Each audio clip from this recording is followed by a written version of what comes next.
pengertian am.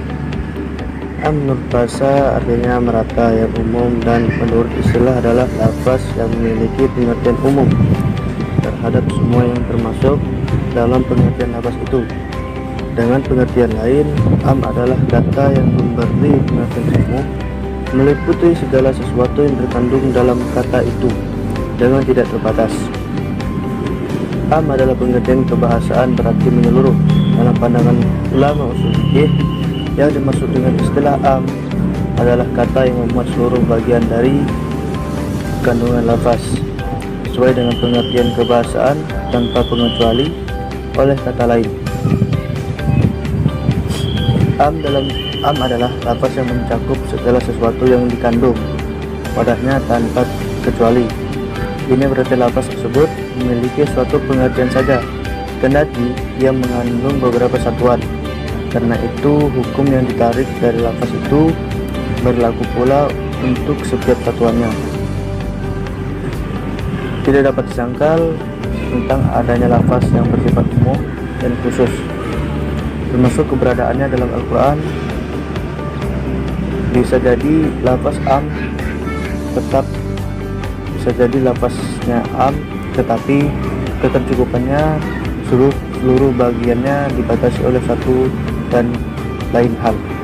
Am menurut bahasa ialah cakupan sesuatu lafaz atau selainnya, sedangkan menurut istilah ialah lafaz yang menunjukkan pada jumlah yang banyak satuannya yang termasuk dalam pengertiannya dan pengertiannya dalam suatu makna yang berlaku.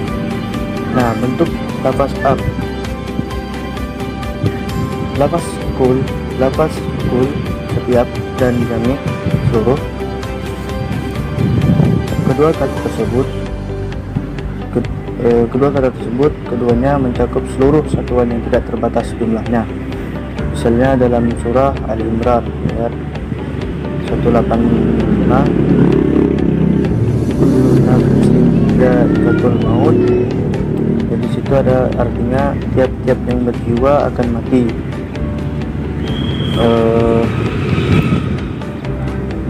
Terus itu ada contohnya kul, jadi tiap-tiap yang berjiwa, maknanya mencakup seluruh satuan, maknanya luas dan umum. Kul, tiap-tiap, semuanya.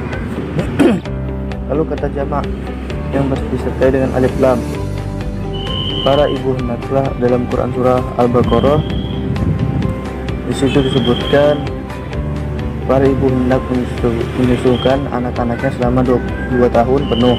Itu dibagi yang ingin menyempurnakan penyusuan. Kata al-walidat dalam ayat di atas bersifat umum yang mencakup setiap yang bernama atau disebut ibu. Jadi setiap yang bernama itu bersifat umum ibu. Terus kata benda tunggal yang dimakrifatkan dengan alif dalam Quran surah Al-Baqarah ayat 25, wa ahallallahu al-bay'a wa harrama riba. Jadi padahal Allah telah menghalalkan jual beli dan mengharamkan riba. Dalam surah Al-Baqarah ayat 275. Kata al-bai', jual beli, dan ar-riba adalah kata benda yang dimarifatkan dengan alif lam. Oleh karena itu keduanya adalah lafaz am yang mencakup semua satuan-satuan yang dapat dimasukkan ke dalamnya. Terus selanjutnya kaidah am. Kaidah lafaz am yang dikehendaki keumumannya karena ada dalil atau indikasi yang menunjukkan tertutupnya kemungkinan ada taksif, penghususan. Terus ada juga lafaz am, tetapi yang dimaksud lafaz am maknanya khusus karena ada indikasi yang dimaksudkan karena makna seperti itu. Contohnya, tidaklah sepatutnya bagi penduduk Madinah dan orang-orang Arab Badui yang berdiam di sekitar mereka tidak turut menyertai Rasulullah pergi berperang, dan tidak patut pula bagi mereka lebih mencintai diri mereka daripada mencintai Rasulullah. Quran Surah At-Taubah. Yang dimaksud ayat tersebut bukanlah seluruh penduduk Mekah, tapi hanya orang-orang yang mampu.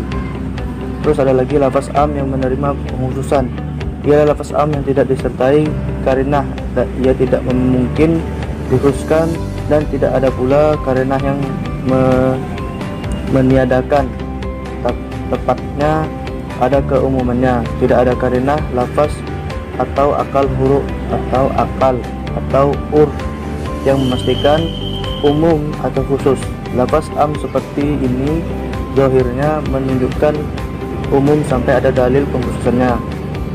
Contoh firman Allah Quran Surah Al-Baqarah ayat 228, itu wanita-wanita yang ditalak hendaklah menahan diri menunggu 3 kali quru'. Pengertian khos. Khos adalah lawan dari am, atau dengan kata lain, khos adalah lafaz yang tidak dapat digunakan mengikut sertakan banyak satuannya. Firman Allah yang menetapkan masa tunggu wanita yang hamil sampai dengan kelahiran anaknya merupakan lafaz yang khusus untuk wanita, yang demikian itu halnya tidak mencakup selainnya. Lafaz khos ditandai oleh banyak tanda, antara lain, yang pertama, lafaz yang tidak diiringi oleh sifat tertentu, misalnya kata kursi. Yang kedua, lafaz yang diiringi oleh ikatan, seperti wanita muslimah. Yang ketiga, lafaz yang berbentuk indefinite atau tidak tentu, seperti kata mobil. Yang keempat, isim yang menunjukkan tunggal, seperti seekor kucing. Yang kelima, isim yang menunjukkan 2 sosok, seperti 2 orang lelaki. Dan yang keenam, isim plural atau jamak, seperti kata bangsa. Dan yang ketujuh, isim mushtarak, yakni yang memiliki 2 arti atau lebih. Sepakat ulama menyatakan bahwa am dapat dipersempit cakupannya sehingga hanya mencakup sebagian dari cakupan asalnya. Ini kalau ada mukhasisnya yang menjadikan khos. Mukhasis tersebut bisa merupakan bagian dari rangkaian redaksi, tidak berdiri sendiri dan juga tidak berdiri sendiri. Dalam arti ditemukan pada ayat ataupun hadis atau dalil di tempat lain. Dalam firman Allah Subhanahu wa taala, "Man kafara billahi min ba'di imanihi illa man ukriha wa qalbuhu mutmainnah bil iman." Yang artinya, barang siapa kafir pada Allah setelah dia beriman, dia mendapat kemurkaan Allah, kecuali orang yang dipaksa kafir padahal hatinya tetap tenang dalam beriman. Quran Surat An-Nahl ayat 106. Kalimat siapa yang kafir bersifat umum, tetapi keumumannya dipersempit oleh pengecualian. Istisna muttasil, yaitu kalimat kecuali yang dipaksa kafir padahal hatinya tetap tenang dalam beriman.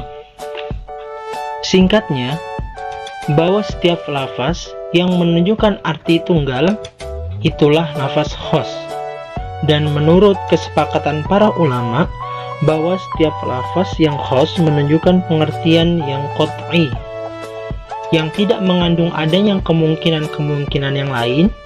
Jika lafaz itu berbentuk perintah, maka memberikan pengertian mewajibkan yang diperintahkan itu, selama tidak terdapat dalil yang memalingkan perintah itu dari kewajiban.